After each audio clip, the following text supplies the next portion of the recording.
From the Arctic to the Everglades, skills for every naturalist toolbox. Well, we're told by Leopold that our tools are better than we are and they grow faster than we do, but they're not good enough to help us live at peace with the land. So that's our theme. I have a confession to make. I'm not really interested in tracks by themselves. Okay? You know, my students are all on the ground and they're crawling around and their tails are wagging and they want me to come do this and measure that, and that's not really what interests me. I'm interested in where the tracks lead me in my appreciation for how animals are living out there. What are they using? Where do they move through the landscape? What are their patterns? Their stories are written in the snow, in the sand, in the mud, but there's more to it than that, and we're going to share some of that adventure this morning.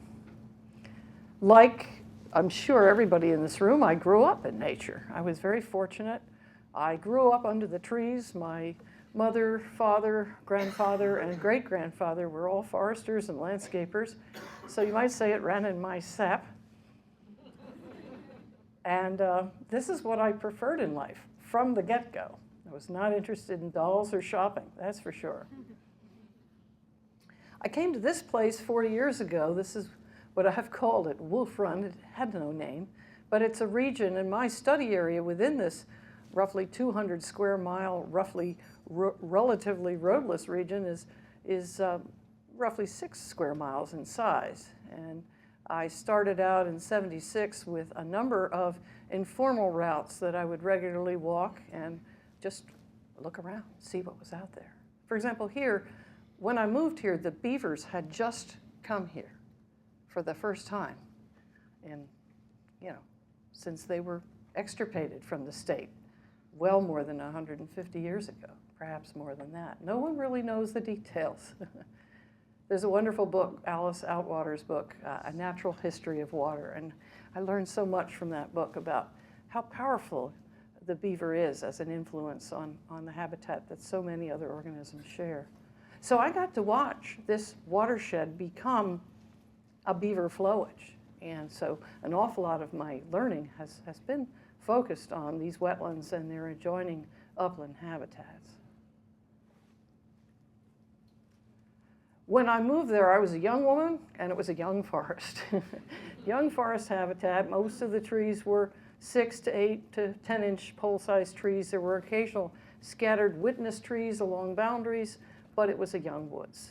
And there were interspersed glades of truly early successional habitat corresponding to where the cows were last grazed. And since then, it's become a mature forest with some very interesting development of some real bona fide old growth characteristics in the forest. Lots of wind throw and lots of coarse woody debris accumulating. And all of this influences the animals that we know and love. Well, for example, in the early days, in the young woods, the bobcats that I know and love, or came to know and love, I should say, were eating, grouse, snowshoe hare, lots of snowshoe hare, and lots of people, including the trappers that I knew in the area, were all bemoaning the fact that great patches of woods in Vermont were becoming older and hence less supportive of bobcats. They weren't growing hares anymore, hence bobcat numbers were going to decline. And I didn't see that happen at all. And the forest was growing the whole time, and I kept an open mind and just enjoying it all. And the wetland was certainly developing, and it was permanently wet now. Even when the dams were breached, it was decidedly never going to be a forest again. This dead wood here is now all gone. It's all now just open wetlands, which is kind of sad because I used to love the wood ducks and so on. Bobcats are cryptic. So how was I going to learn about what they were eating in the maturing forest? Well, tracking taught me where to look.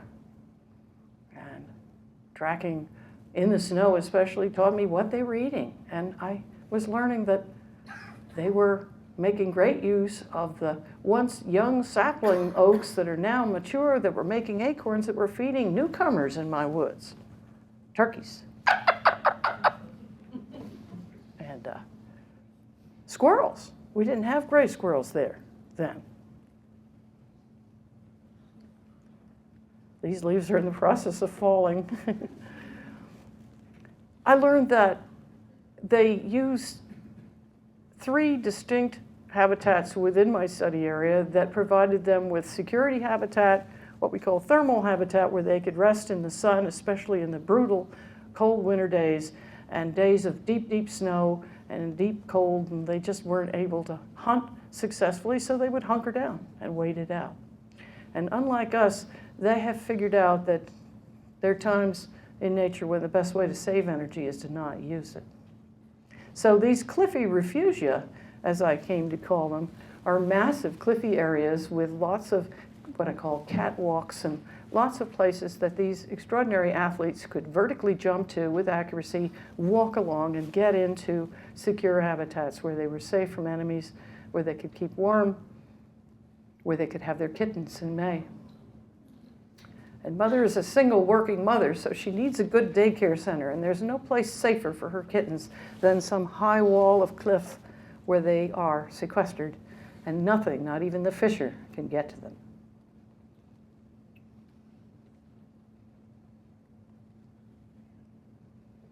So, from the young woods to the now mature woods, you know, it's curious, on the edges of my study area now, we have a newcomer. It's called the cottontail, the eastern cottontail. Go figure. I never thought I would see that, but it's happening. They're not in our woods, but they are on the edges. The farms that are still in existence, including my own, are full of cottontails. But they love those squirrels, and make no mistake about it, they don't wake up in the morning and say it's time to go get a grouse or a snowshoe hare. One of the things I learned early on through tracking is if I could somehow learn more about their behavior and study that carefully over many years, I'd perhaps be able to predict more where to look for tracks and sign, where to just strike out for, direct course, not just on my own study area, but in any place that I might go. And scent marking is an absolute key to that. So that's what's going on here. This bobcat's got its front feet planted, its hind feet come up behind the front feet and scratch back, first one, then the other, and they make a low relief trough, which culminates in a pile, usually of absorbent materials like pine needles or leaves, and they select for habitats where these materials can be found, and these absorbent materials are full of the secretions from glands between their toes called interdigital glands, and so that's a primary scent associated with that behavior, making a scrape, it's called, or a scratch. But sometimes they'll anoint them with feces, as you see here, and sometimes urine. I call this piste de resistance. Everybody knows that cats spray. It's called retromingent spraying, technically, and it's a kind of scent marking behavior, and I believe, and this is my own personal hypothesis, that in conjunction with perianal gas that is emitted at the time that the spray is jetted out, you get a combination message. Scent marking for these animals, for the most part, plays 2 roles. Mutual avoidance, most of the time. It allows these animals to avoid each other, avoid competition, and most importantly, avoid fighting, which is dangerous. But then there's that time of the year when mate finding is so important. And so this cat could be saying, hey, remember me? Wasn't I the one? So when you see 4 tracks back up to something, smell here. So a couple of years of that, I realized that with the development then of the Trailmaster camera, that I had a great opportunity, that these places where I learned season in and season out, year after year, that these animals were scent marking with regularity, I could set up remote cameras there. So this is one of my favorite spots. It's called Cat Cut. Here's just a few of the images. Different cats over time, different dates, different kinds of scent marking. This one's head bumping. There's glands on the forehead. There's glands around the mouth called perioral glands. There's glands under the chin called mandibular glands, submandibular glands. They've got glands everywhere, cats do. And I've also learned where they den, and It's always been my ethic. I'm not bragging here. I'm just telling it like it is. People who know me know that I'm on center with this. I will not intrude into these animals' inner sanctums. I just don't think it's ethically right any more than I would want a crowd of people in my bedroom at the wrong time. So the cameras do the work for me. At times of the year when I'm not worried about females with kittens, I can deploy the cameras and let them go to work for me later on. And in today's world with these wonderful cameras like Reconyx, they can be up for a year even, and not need much maintenance at all. So that's Bobette with a kitten. Mistaken identity. What is that? Is that a cougar? Maybe. Round ear, isn't it? That's interesting. What do you think? No, it's Bobette. She just has rounded ears. Oh, what is she doing? She's facial marking my camera. See, here's her eye. Here's her flattened ear. And that's kind of cool. And I had the same fun with fishers, and I love fishers. If any animal's going to go to Yale and get a degree with honors, it's going to be the fisher. They're just so bright and tenacious, bold, self-assured, but they are not evil. They are not the Al Capones of the animal kingdom. They're just flat out good at what they do. And here we're deploying cameras to capture two things simultaneously at a constriction in the game trail, with a beaver pond on one side and another one below it. We're looking at a fisher scent marking station, which you'll see in a minute. So we're looking for fisher behavior out of this camera, and we're looking down a slide where otters are known, vis-a-vis tracking over years, to slide down the slide to get to the next pond. So we'll let the cameras go to work. I'm so indebted to Bobby and our student volunteers, especially our senior interns, who work with us for weeks at a time, some of them as much as 6 weeks, and they get to help us with projects like this. This is Greg Daniel. This is senior intern for this year. So when fishers scent mark on pokey stumps, I call them, they're rubbing their abdomens and their genitals, and they're urinating on these things. They sometimes will defecate on them. And then most of all, what I've learned is what I suspected, they take their hind feet and plant their hind feet on the sides of these things and smear their feet on them. Turns out they have glands on the hind feet called plantar pad glands. So this is a multi-purpose scent marking behavior. I've also learned, statistically it's real, in my woods, hands down, the preferred scent marking habitat, if you will, substrate, whatever you want to call it, is the red spruce. It's common in my woods, but nowhere near as common as hemlock. So it's chosen. And there's a poke up there. That's called getting on the stick. And here's what one camera showed over time.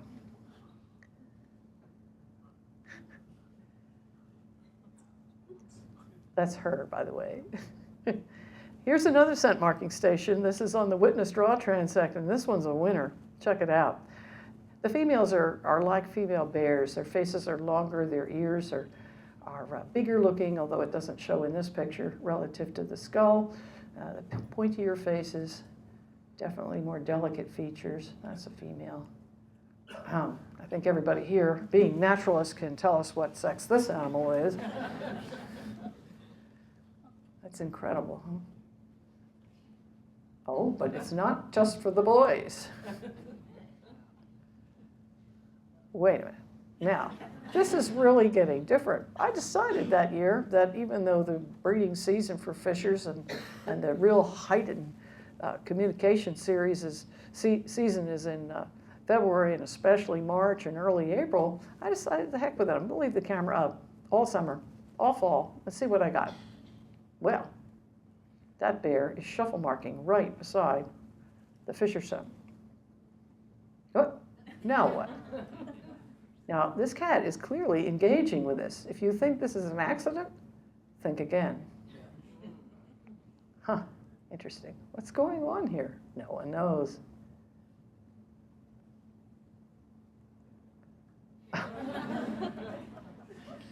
You know, the only thing I haven't recorded here is my neighbor. But There's a reason for that. This is pretty remote. My neighbors have never been here. Oh, see? There's a theme here. Facebook. How about in your Facebook? Oh, no. Not even a deer? Are you serious?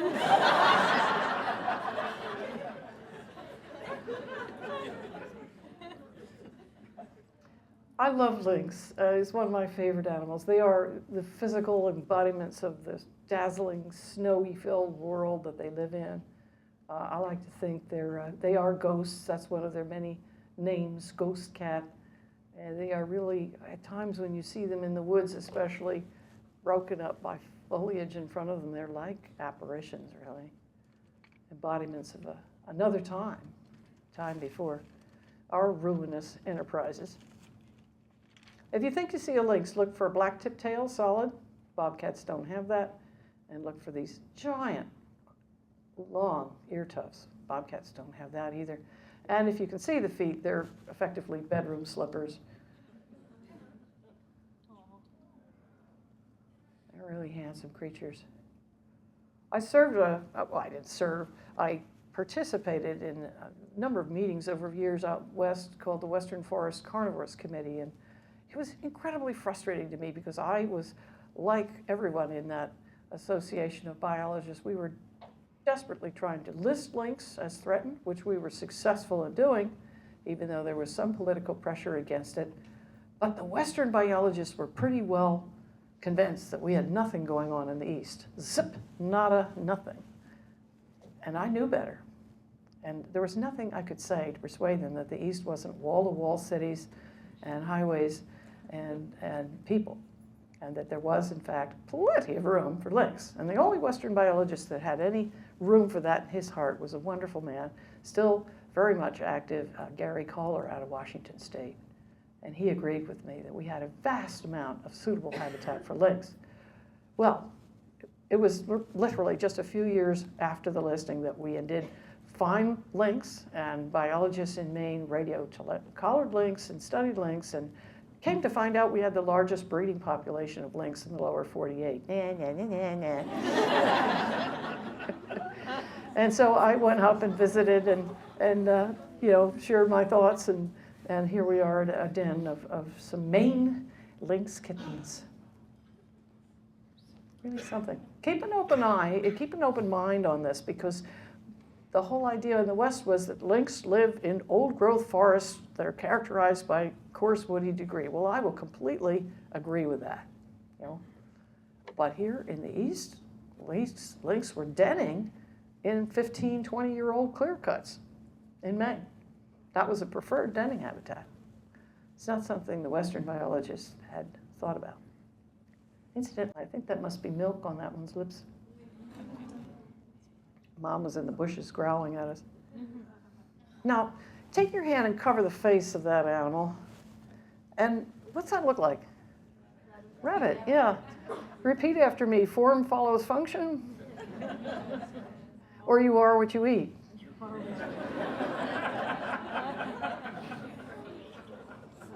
Look at those feet.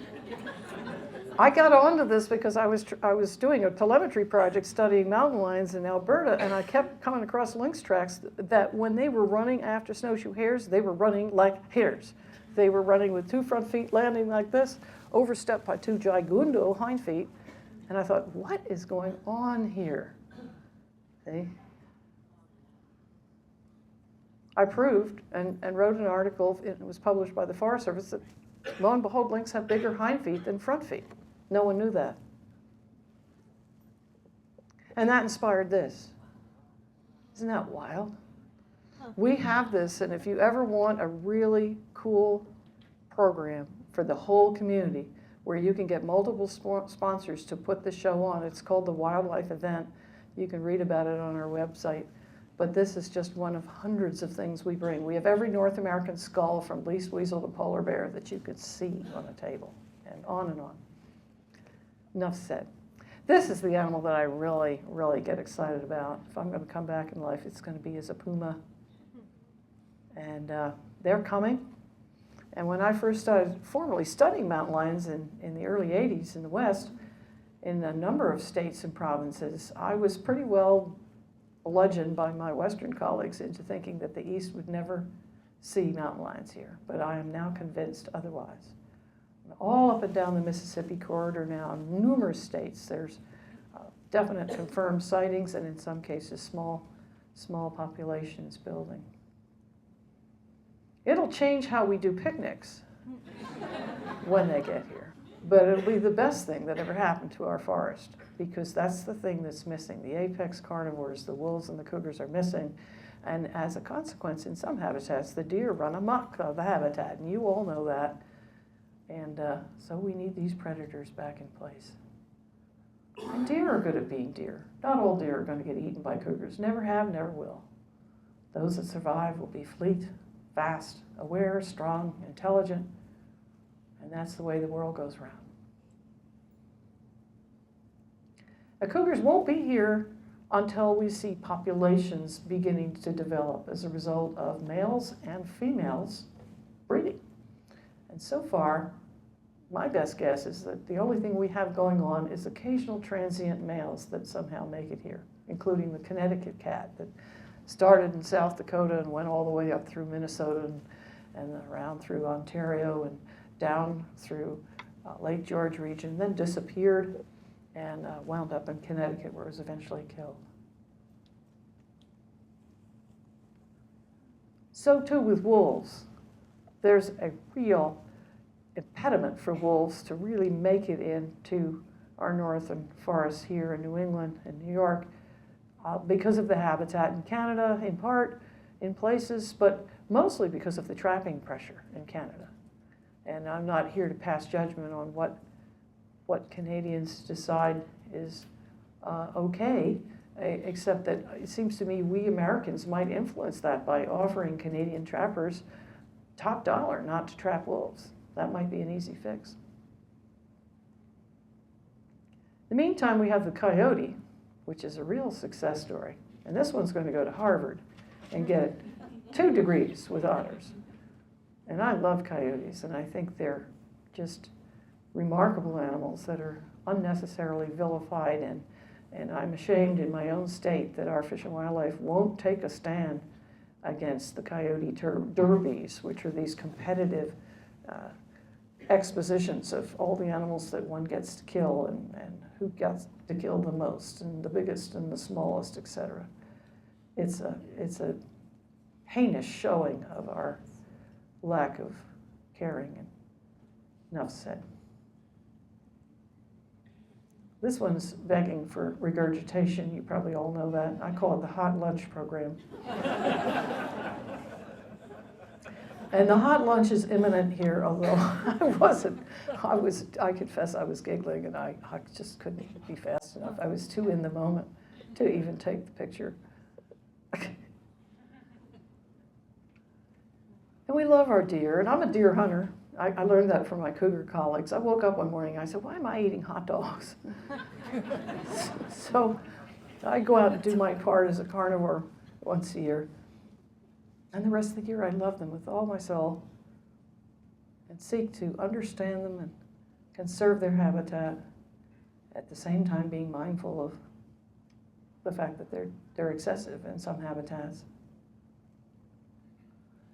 But here's how we unwittingly contribute to a screw up with deer. The more coyotes you kill, the more deer there are. The more you focus on killing coyotes at the same time that you're out there really looking for the trophies. So what you're really going to do is kill as many trophies as you can.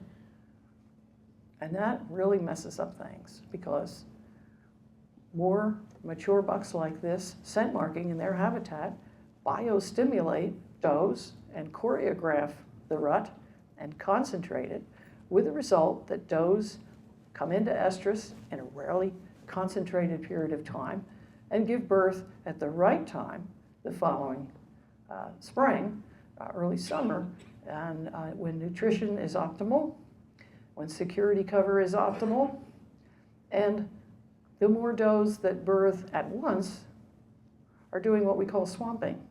And swamping creates an overabundance of fawns on the ground, so that no amount of predation, even the hated coyote, is going to have much of an impact. Picture yourselves at a penny arcade. In which situation would you be more effective killing the targets that pass across the stage? If they all came at once, or if they spaced themselves out over the summer months? So by hunting the way we do, we cause these problems. It's not the coyote's fault. Of course, deer within the carrying capacity of their habitat are not going to eat all the forbs in the forest, and biodiversity will be in balance with the cervid. But if you tip the scales, it goes the other way. So too with moose, and until the most recent winter tick declines, which all New England states are experiencing, certainly northern New England states, I'll qualify that. We definitely had too many moose in certain sectors, especially northern Maine, northern Vermont, northern New Hampshire. Just way too many moose on the land. And I love them, but I called this guy and I sounded like a cow, anybody can do it. It's not hard.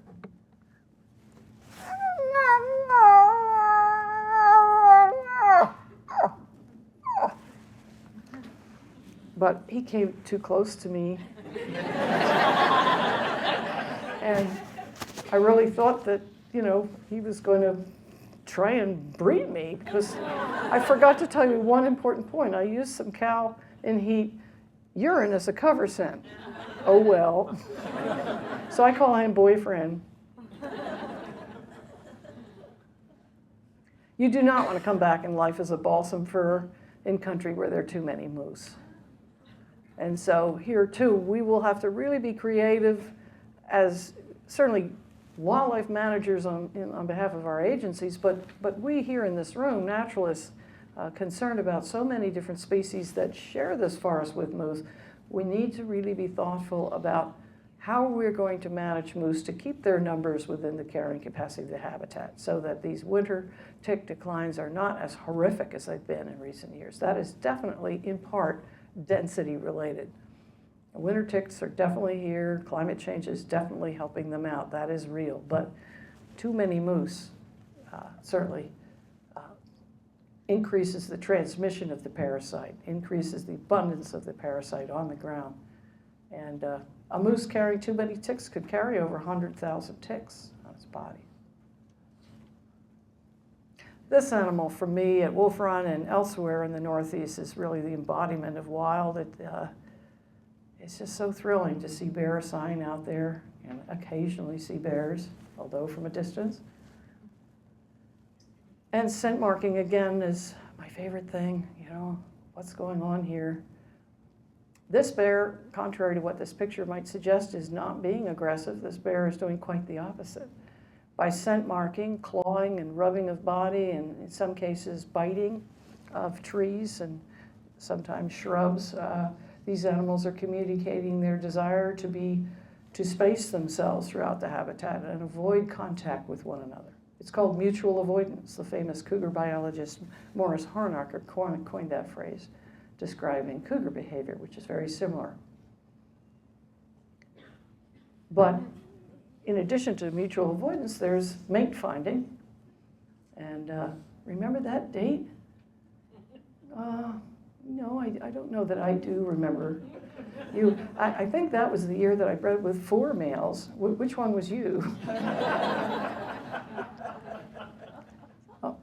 So, the clawing, and my research has taught us that in our north woods here in northern New England, there are 4 trees that really get hammered more than 76% of the time. So remember that the next time you're in the woods. Pay special attention to conspicuous white birch. The whiter the better. Balsam fir, especially on wetland peninsulas and at intersections of game trails. Striped maple is interesting. And then, curiously, because this tree statistically is a non-entity, but is still here, red pine. And they really go for red pine.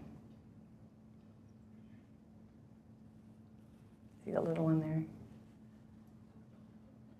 I love thinking about what these animals eat, even the strict carnivores that eat herbivores that then have the seeds of the plants that they ate that they then pass. Just, I call it biodiversity at work.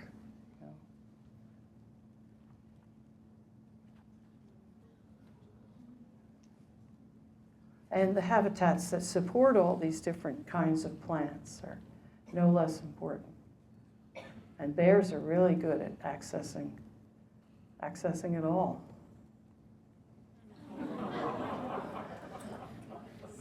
I call this one Wet Guy. He had a sister that was hiding in here. She wouldn't come out. And he recognized that I was there. He didn't quite know where. He stood up and he huffed and puffed and acted like he weighed 360 pounds. And so when you think of bears and their zeal for wetland habitats and the bounty of foods that they provide, of course, there are numerous other beneficiaries of the wetlands out there too. I've seen a steady increase of otter at Wolf Run and its associated tributaries going all the way down to the Winooski River. And mink. So, the beaver was really key to opening up all kinds of foraging opportunities for these two animals. And in the lowland habitats down by the river and in other habitats in the Champlain Basin, of course, the leopard frog is a favorite. I keep saying it's my favorite, but then I see this one and I think that's my favorite, and you know how it goes. But I'm very fond of the gray tree frog. Keep your eye open. You're always going to be finding things. I found lynx tracks in parts of Maine that the biologists themselves weren't prepared to believe that they could be there, although obviously more recently they've discovered that that is true. And I was floored to find wood turtle way up in the Wolf Run, center of the Wolf Run habitat that I've been studying. And I've only seen it once, so I don't know what that means, but I did report it to Jim Andrews of our state's Reptile and Amphibian Atlas. Very exciting.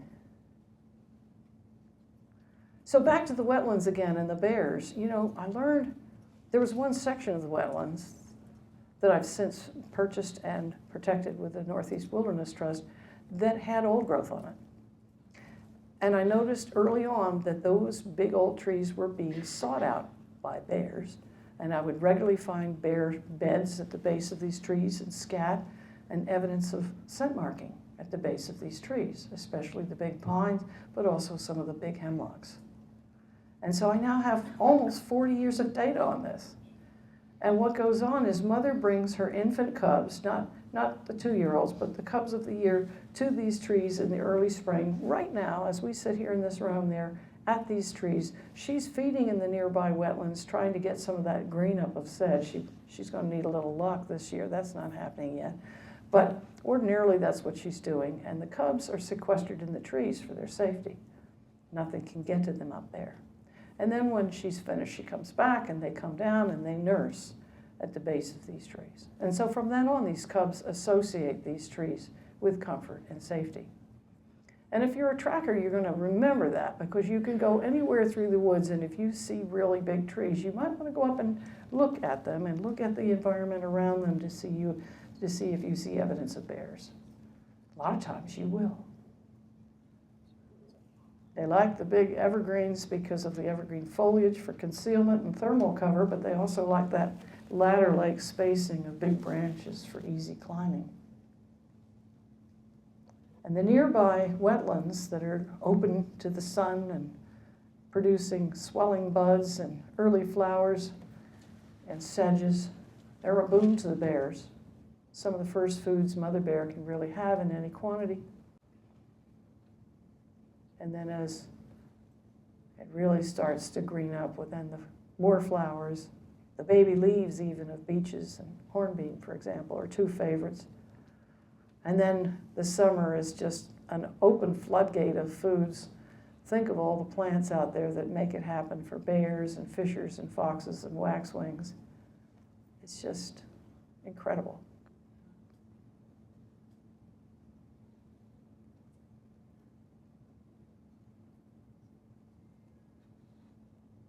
And then the mast, well, everybody knows about the importance of mast. But here's something that I'll share with you. Analyzing scat over the years, I am convinced, at least in my study area, that the #1 important food for bears in terms of quantities eaten, abundance throughout the summer season, so it would include a couple of species, are the cherries. Everybody talks about beech, but I think our cherries are really, really important. And I've seen it again and again. When I formed Keeping Track, I did so out of frustration because I'd been serving on my town's planning commission. And again, I was told at meetings that the authorities, the state that is, knew where the habitats for deer were, the critical habitats, and really, you know, outside of the critical habitats that were mapped, some of the mapping going back years ago weren't even accurate anymore, according to my findings. You see where I'm going. It just didn't leave much room for citizens with knowledge to weigh in on what habitats really were core habitats, really were home to wide-ranging carnivores and wild wildlife, and shouldn't we not fragment these habitats, and why? And it seemed to me that if we could form armies of informed citizens out there advocating for wildlife in their own communities, we might really go a long way towards conserving this habitat. And indeed we do. This is class, and that's Vince Franke right there. This was a blue class for some reason, I don't know. But we're out there for six whole days spread throughout a 6-month period starting in October, ending in April, and learning about where to look, learning how to predict where to find animal sign based on animal behavior and animal uses of habitat, animal selection of specific habitats for security and food. It's as simple as that. Same thing with our transportation departments that take our course, habitats and highways. We're all in a very collegial environment, which is 90% of it outdoors, learning about these animals and wildlife passage issues. And for some of these people, it's the first time they heard of the concept of sink populations and source populations, and the fact that highways can bisect these things and cause harm. And that there's really nothing in the evolutionary makeup of this animal to prepare itself to die young. You know, you live a long life, you have a lot of eggs, and maybe a few of them will allow you to recruit yourself. But if you die young, that doesn't work. So we just enjoy working with these folks, from bridge engineers to maintenance officials and highway planners, and they all take the course with an open mind, and we've had a lot of fun. We work with Jim Andrews. He does the reptiles and the amphibians, and we do the mammals. And in the built human space, this is where it's at. You know, how many animals did you see on the highway on your way here? I know I saw far too many. Okay, we're going to begin to conclude this, but not without talking about cougars in the West and a little bit about Florida, the Arctic. Here I am on one of my early cougar expeditions in the West, and one doesn't follow cougars through any of this country without having a trusted steed to depend upon. So that's Belle. She's the one with the long ears. And I really got to see a variety of incredible habitats in the West, some over many years of time. I did transects in this mountain range, the Catalinas of all places, outside of Tucson for 13 years. And New Mexico. Zion. I love Zion. Caught my first mountain lion in Zion. And of course you can see I'm really totally enchanted by the plant life here. So we're in the business of catching cougars. It's kind of nuts, because if the dogs, and we're relying on catch a cougar down there, it's impossible. We can't even get there. Certainly can't ride there.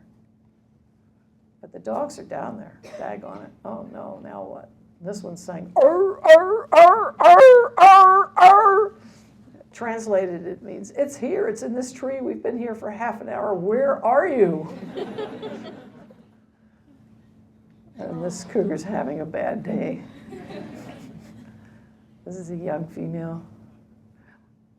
I did this for a number of years, and it was exciting, no doubt about it. I got to hold kittens. Truth be known, the kittens would invariably have diarrhea down your shirt. And if you weren't wearing heavy gloves, you paid a price for it. But you know, it was a dream for me to hold a cougar kitten and try to comfort it. But I really began to feel uneasy about it all. And that was another reason I formed Keeping Track. I think there really needed to be, and still does today, much more emphasis on non-invasive survey techniques.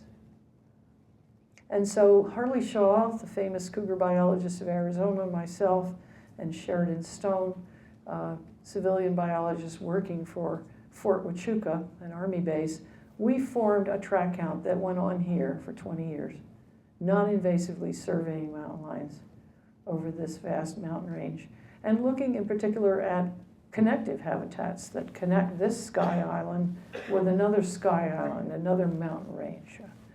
And that whole portion of the Southwest is full of flat desert with isolated mountain ranges that punctuate the desert. And the cats go from range to range. And we involved citizens. So it was kind of a spin-off on the Keeping Track idea, because we had citizen volunteers, originally from the Phoenix Zoo, but then ultimately from wherever. The word got out. At one point, we had 40 people show up at Cougar Camp. It was amazing. We camped out. These animals are amazingly rugged and tough, but they're not tough enough for what we do to them. And our breaking up of the habitat and subjecting them to the hazards of crossing roads alone is a real peril, as you learned in Florida. But I think the real issue is security habitat. And how much of the West are we really going to allow to be sacrificed to still more recreation and still more energy development? These are two huge influences that I worry about in Western habitats. They're not as big as we think. And one of the things that's going on in legal hunted populations of cougars, South Dakota in particular, is they're killing females at a rate that is totally unsustainable. Every time you kill a female, know this, 75% of all the females out there are either pregnant or they're with young. They're kittens somewhere, waiting for them to come back. So why do I bring that up at the Northeast Naturalist Conference? Well, if we want our habitat to have cougars, we've got to allow somehow for that movement of cougars across the country. Females are not getting across. Their inclination is to not do that in big jumps anyway, but even the little jumps, knowing that South Dakota is such an important source population, are being cut off at the source. How can we influence that? Well, we can influence that by suggesting to the U.S. Fish and Wildlife Service that we must have a national cougar recovery plan, that the Northeast has never had a thing done for it with respect to apex carnivores. Think about it, not a thing. Well, that's one way we can help. That's pretty easy, just stop the killing. My knowledge of scent marking got me into trouble here. I was approached by my friend Jack Childs and his colleague Emil McCain to help them prove that the jaguars that they were capturing on cameras were residents in Arizona. So I suggested that we look for evidence of scent marking and set up the cameras on that. And they thought that was a cool idea, so we tried it. That's one of the two jaguars that they were capturing with cameras with regularity. So we set it up on this tree that I found in a wash that obviously had been claw raked by jaguars over time. I found it. I said, here, and 2 months later, this is what we got. The moral of this story is, in this desert wash, this big mesquite was so distinctive, so conspicuous, and so olfactorily receptive to this secretions from the interdigital glands when the cat does the claw raking, that it was a no-brainer that this was an important tree. Plus, you could see the claw marks on it. Florida panther. I don't know. You realize, of course, that all these animals are the same animal. Panther, puma, cougar, mountain lion, catamount. In Utah, they call them deersley and songbidge. They are so sleek, so elegant in Florida.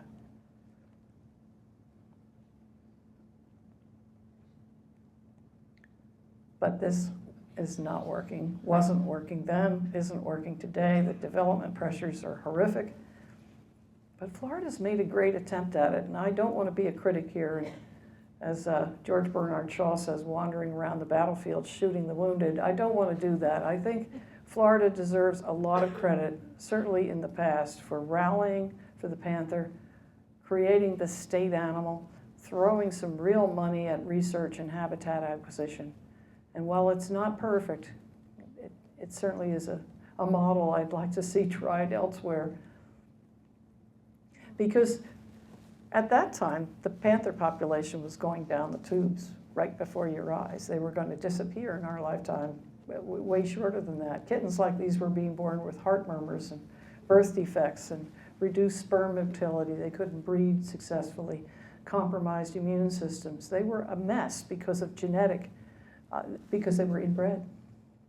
So what the state did, which was amazing, was they brought into Florida 8 Texas female cougars and released them into the wild and let them be bred by panther males, and the rest is history. The population's been growing steadily ever since. This is great panther habitat, this saw palmetto. This is prime denning habitat, interestingly enough. It's not what you and I would think of as denning habitat, but it's gorgeous, full of life.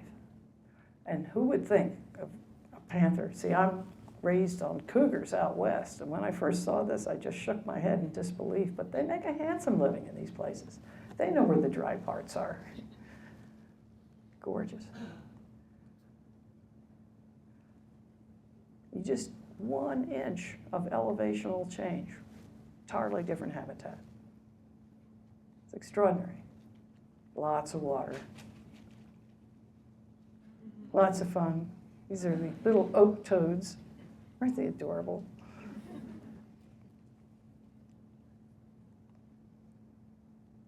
The slash pine and the longleaf pine habitats are so beautiful, so rich. No, panthers don't read the signs, and we certainly don't either. I've never seen anyone really slow down when they see one of these signs.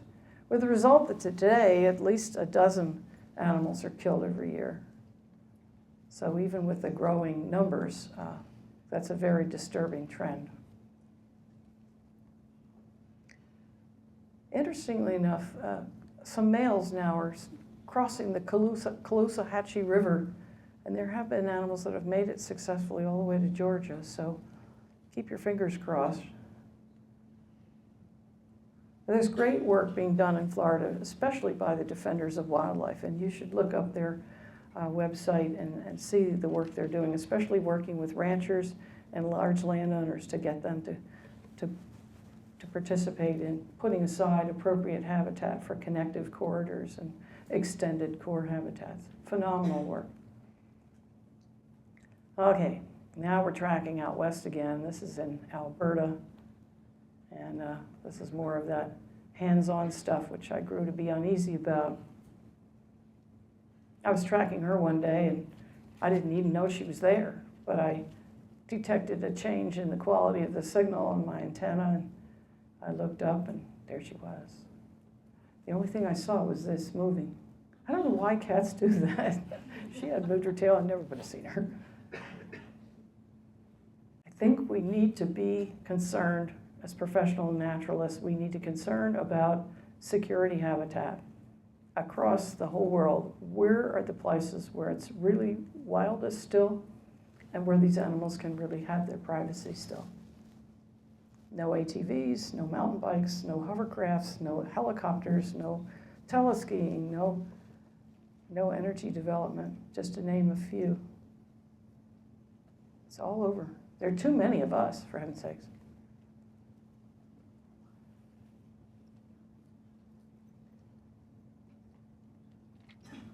Oh boy, this is a heart-wrenching issue. This is one of my friends. I'm sure this tree is dead today, but you all know about the mountain pine beetle.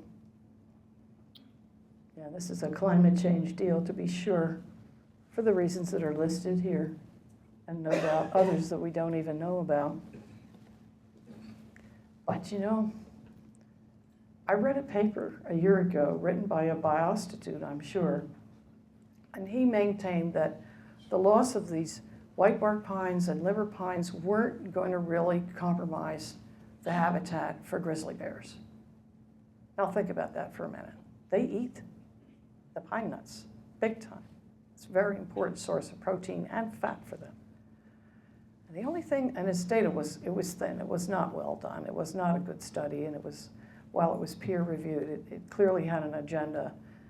But it irritated me because I realized that possibly the reason why such a study was even put out there was that the energy companies that really want to drill wells and search for gas and frack and do God knows what else out there on public lands enabled by our government with our tax dollars, I might add, they don't need an endangered species to stop any of that.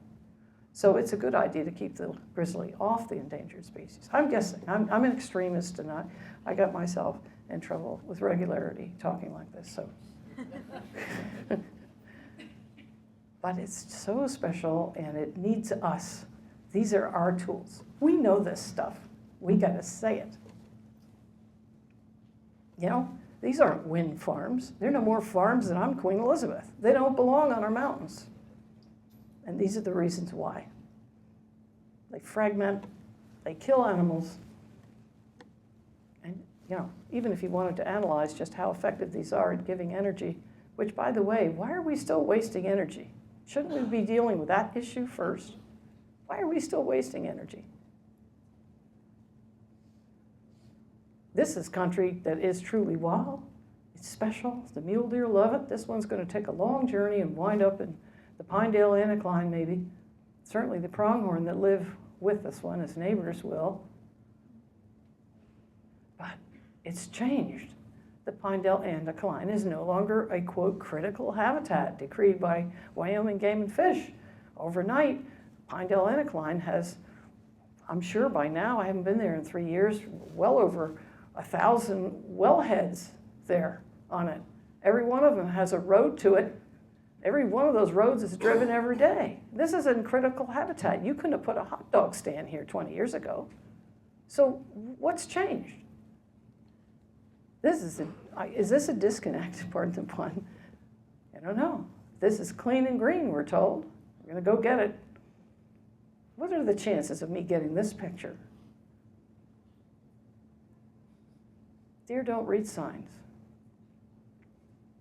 Pronghorn don't jump over fences. And the results are disastrous. My needle definitely points to the north, and as I wind the show up, I wouldn't be myself if I didn't talk about the northern habitats. This is in the Northwest Territories, where I was in search of mountain caribou. Oh, nope, we'll get to that in a minute. Before I get to the mountain caribou, this is in Katmai National Park in Alaska. This is the salmon coming in, and I'm in search of brown bear. Bobby and I call this one hairdo. This is an extraordinary habitat. These bears are just oblivious of your presence practically, providing you show respect. And I mean, you could watch them eating dozens upon dozens of fish in a day. If you choose to study one bear, which I did one day, she ate over 80 fish before I quit counting. It's just unbelievable. I call this the Brothers Karamazov. Interesting thing about this is they were constantly making eye contact at me just to make sure I was watching, or maybe they were making sure I was behaving myself, whichever, take your pick. I'd like to think the former. My dogs do that all the time, my cats, you know, if they're wrestling, if they're really tearing something up, they're constantly checking in with me to make sure I'm watching all the craziness. This is Big Mama, and she's trolling for salmon. Imagine being a fish and swimming by that. Holy cow. Oh, there you go, that's Big Mama. She really was good at this. And she'd get to where she wouldn't eat the fish at all. She would just rip the head off and eat the brains and the head and eat the skin, which was very full of fat, but she was really relishing the roe here, all these little round things are the roe. And she just lapped them up very carefully. Of course, the seagulls are all around waiting for her to be finished. Now I'm in search of caribou in the Mackenzie Mountains. Over the last almost 8 years now, I've been filming different races of caribou all across North America.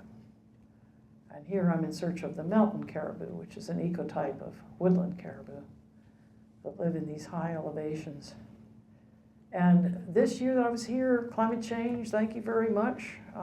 This is considered a climate change hotspot in North America. And there was no snow in any of these cirques. And hence the caribou had no relief from the hot temperatures by being able to be in those snow patches. It's heart-wrenching. That's a beautiful habitat, though. Juniperus horizontalis and the aspen parks, the lower elevations. I'm kind of nuts about conifers, junipers especially.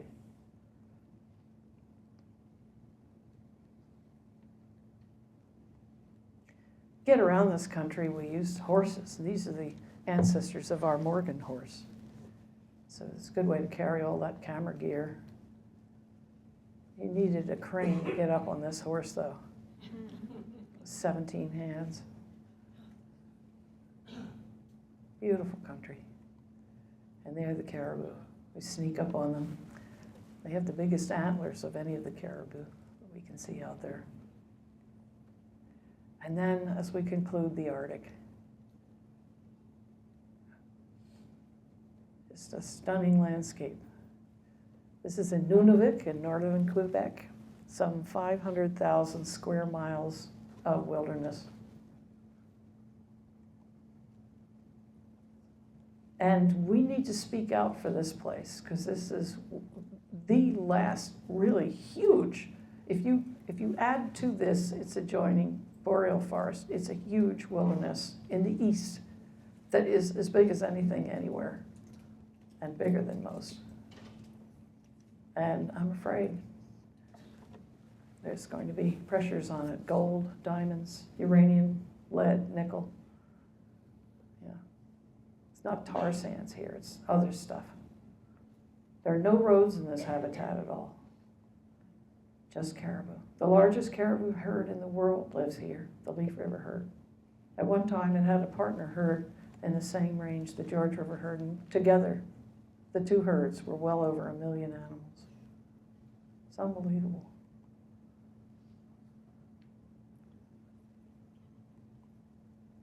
This is their world. So much of it is just inches tall on the boreal, the barrens. This is the dwarf birch. That's caribou fur. Bake apple.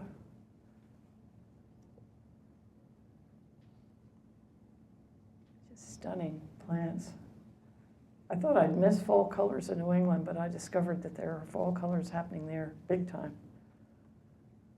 And if you want to live there, you want to be prepared for the worst of it. And lying down and being prostrate's the way to go. That's a willow. And these are willow leaves. This is dwarf birch just lying flat to the ground. No point in standing up in that habitat. Bearberry, one of my favorites. Diapensia. It's just an amazing landscape. Musk oxen are there. And then, of course, the caribou. They're great swimmers. They're very curious. They've never seen a human. I really believe that. The caribou that I come to see and sneak up to or hide behind a boulder when they come by me, they have no clue what I am until they smell me. Handsome bull.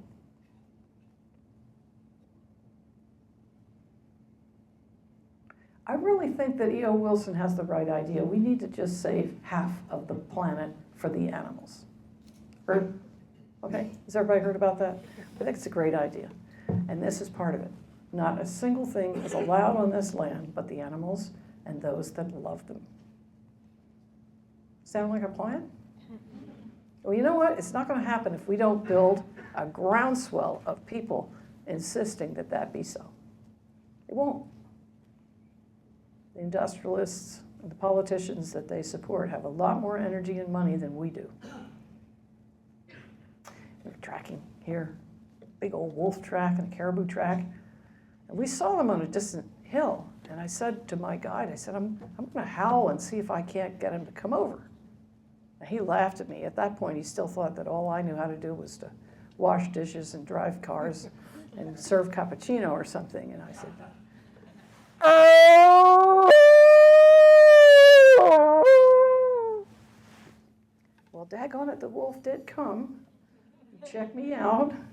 My guide was incredulous at this point, but the funny part of this story is he was being mobbed by ravens that were flying over him, yelling and screaming, and he took one look at me, that's this moment, ran away. I howled and howled and howled to get him to come back.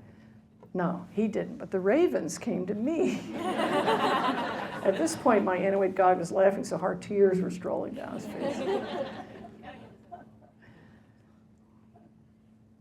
You know, the more we break up these wild habitats and fill them full of our roads and our mining and our oil developments, and we really fracture the landscape and make the caribou, be they woodland caribou or barren ground caribou, susceptible to the stresses that ultimately kill them. Well, here's a plan. We could save the caribou by killing the wolves. Is everybody with me? I'm serious. This kind of stuff goes on. It's going on right now as we sit here. It's nuts. Wolves kill caribou. That's their plan. And the caribou carcass becomes an ecosystem for all manner of other life, insects, small mammals, the Arctic foxes, gulls, ravens. Everybody's at the dinner plate. It's the way it's supposed to be.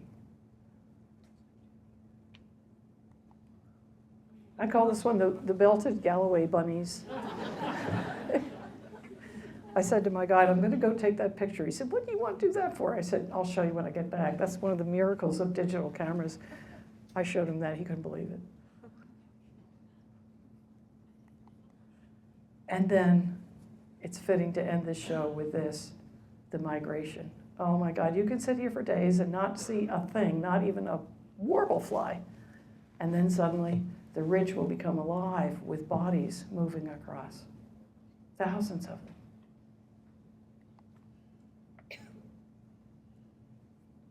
They're headed to where they're going to winter in the boreal forest to the south. It's a long journey. Over the course of the year, it's calculated that these caribou will walk as much as 5,000 or more miles. Watch this. Isn't that amazing? It's all caribou.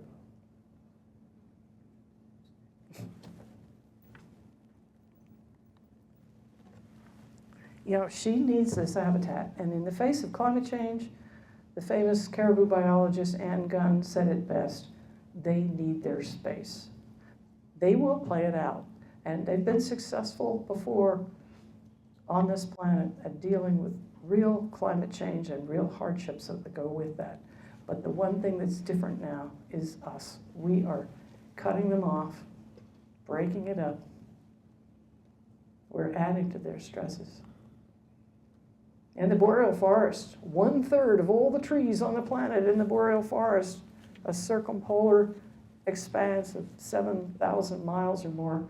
Here's another place. We don't go here. We can go and study maybe if we're careful, but no industrial development of any kind. That's my rule, but nobody listens to me.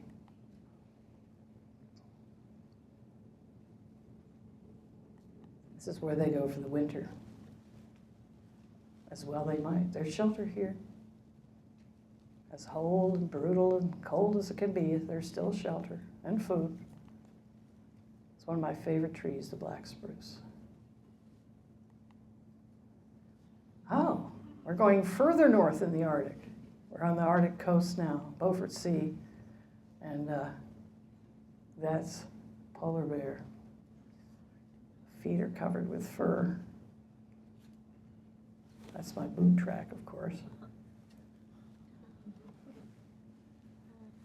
These bear are really fat, and I'll tell you why. They've come into an Inupiat village called Kaktovik to partake of the Kaktovik ceremonial whale kills that they are allowed to do every year as part of their culture and subsistence.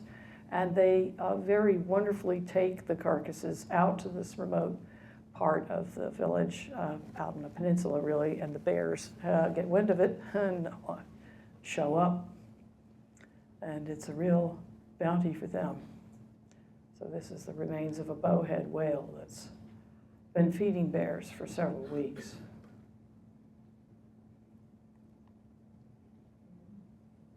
So these are our neighbors, really, on planet Earth.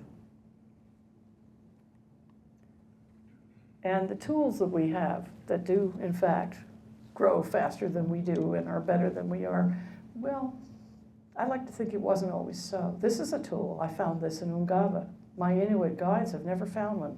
I'm the only one that's ever found a projectile point like this. And this is pre-Inuit, for sure. Perhaps Dorset, perhaps Uli, who knows. But I have to believe these people knew their land. They had to, or they starved.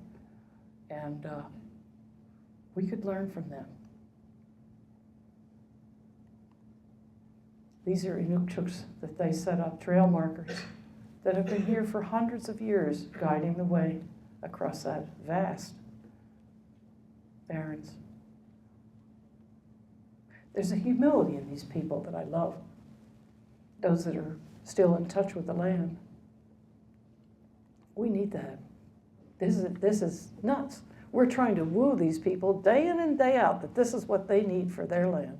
Right now, every country in the world practically has got its eyes set on the Arctic, because when the Northwest Passage is ice-free in just 25 to 35 years or whatever, give or take, boy, all kinds of shipping opportunities, industrial opportunities, mining, oil. Is this the future? I hope not.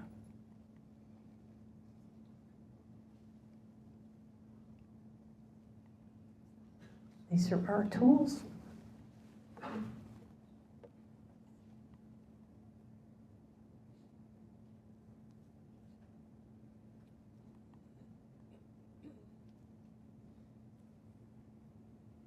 And anyone here can advocate for this. And we must. After all, science is suspect today. I'm sure that irks you as much as it does me, but it shouldn't be. Somehow we've got to find a way to fix that.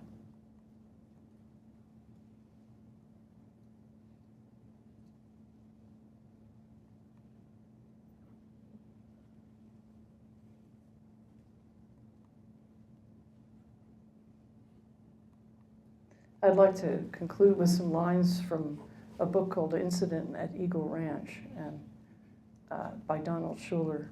He's talking about the mountain lion here, but really he could be talking about any of these animals. He says, the mountain lion works a strong magic in the imagination of most Americans and Canadians. The sign of everything that is remote from us, everything we have not spoiled. Thank you.